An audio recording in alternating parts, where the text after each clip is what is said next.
Le Cameroun, c'est l'exemple parfait de la fausse indépendance et de la France-Afrique. La colonisation du Cameroun a commencé à la conférence de Berlin 1884.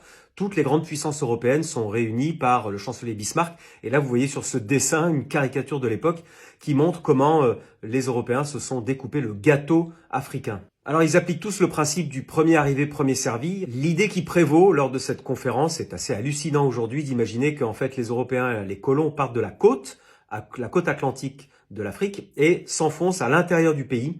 Et puis ils décident que dès qu'il y a un colon qui rencontre un autre pays colonisateur, alors ils tracent une frontière et ils disent ici ce sera à moi, au-delà de cette frontière, ce sera à toi. L'Allemagne s'empare du Cameroun pour en faire un protectorat qui est géré de façon féroce. Les populations locales sont soumises au travail forcé et au châtiment corporel. Certains sont enfermés en cage, étudiés comme des animaux et expédiés dans ces fameux zoos humains dont je vous ai parlé dans une précédente vidéo en Allemagne et dans d'autres pays européens. L'Allemagne perd la guerre en 1918 à la Première Guerre mondiale et le Cameroun lui est alors retiré par la Société des Nations qui attribue cette colonie à la France sous la forme d'un protectorat à nouveau. Pendant les 20 premières années, la France s'emploie à liquider toutes les rébellions qui ont lieu surtout dans le nord du pays. La pacification de cette région s'accompagne de massacres et de pillages récurrents. Oui, alors le mot pacification est un mot régulièrement employé par les colons pour désigner de manière très cynique l'asservissement total des populations par la violence. Dans les années 1950, les indépendantistes du Cameroun fondent l'UPC,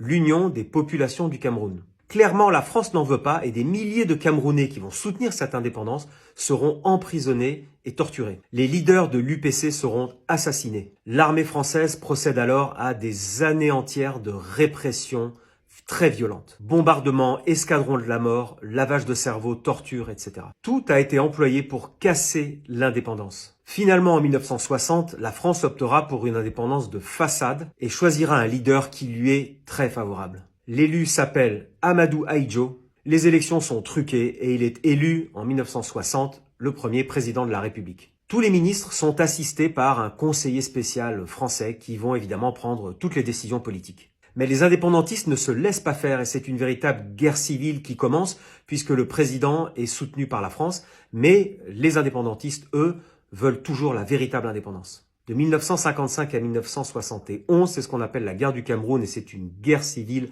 sanglante et terrible. Dans le même temps, des milliards de dollars de la richesse du pays sont détournés pour finir dans des coffres-forts, bien souvent en Suisse. Il faut dire qu'il y en a beaucoup des ressources stratégiques au Cameroun. Il y a évidemment du pétrole, du gaz, du bois précieux, du café, coton, cacao, maïs et manioc.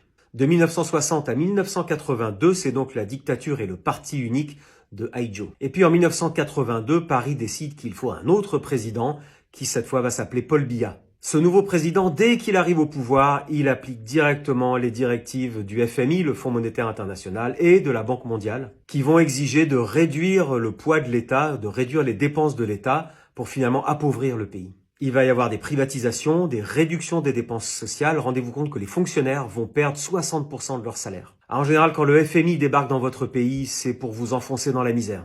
Paul Biya a aujourd'hui 91 ans, il est au pouvoir depuis 1982, c'est le plus vieux chef d'État du monde. Il ne travaille plus jamais et le Conseil des ministres se réunit une fois par an. On le sait maintenant, c'est son fils qui prendra le relais. On appelle ça du népotisme. Aujourd'hui, le Cameroun est un grand pays de 30 millions d'habitants. Plus de la moitié de la population a moins de 20 ans. Cette nouvelle génération, aujourd'hui désespérée, prendra son destin en main et sauvera son pays. Dites-moi en commentaire ce que vous en pensez. Merci à vous.